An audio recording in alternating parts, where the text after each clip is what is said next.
সপ্তম শ্রেণী, বিষয় বাংলা, দ্বিতীয় পত্র। গুরুত্বপূর্ণ একটি ভাব সম্প্রসারণ। অর্থই অনর্থের মূল। শুরু করছি। মূল ভাব। অর্থ অনেক প্রয়োজনীয় জিনিস।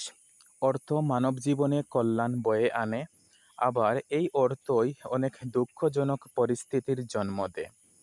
পৃথিবীতে যত খারাপ ঘটনা ঘটেছে তার অধিকাংশের মূলে রয়েছে অর্থ। সম্প্রসারিত ভাব। অর্থ ছাড়া মানুষের জীবন অসম্পূর্ণ। অর্থ ছাড়া পৃথিবীর কোনো কাজ সম্পন্ন করা সম্ভব নয়। জীবনের সকল অবস্থায় মানুষের অর্থের প্রয়োজন হয়, কিন্তু এই অর্থ যদি অবৈধভাবে উপার্জিত হয় তাহলে তা সমাজে অশান্তির সৃষ্টি করে। অর্থের লোভ একজন ভালো মানুষকে অমানুষ করে তোলে। অর্থের জন্য মানুষ যখন নীতি ও মূল্যবোধ বিসর্জন দেয় তখন তা অনর্থের মূল হয়ে ওঠে।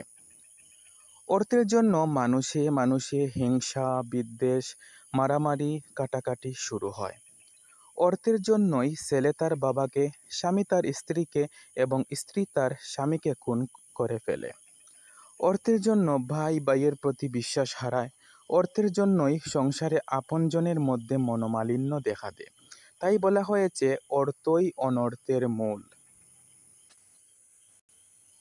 মন্তব্য: যে অর্থ মানুষের মঙ্গল সাধনে সক্ষম, সেই অর্থই আবার যাবতীয় অনর্থের কারণ হয়ে দাঁড়ায়। অর্থের মায়ায় পড়ে কখনোই নীতি ও বিবেক বিসর্জন দেয়া উচিত নয়। প্রিয় শিক্ষার্থীরা, এটা তোমরা একটি খাতায় সুন্দর করে নোট করে নেবে, তারপর শেখার এবং না দেখে লেখার চেষ্টা করবে। ধন্যবাদ সবাইকে।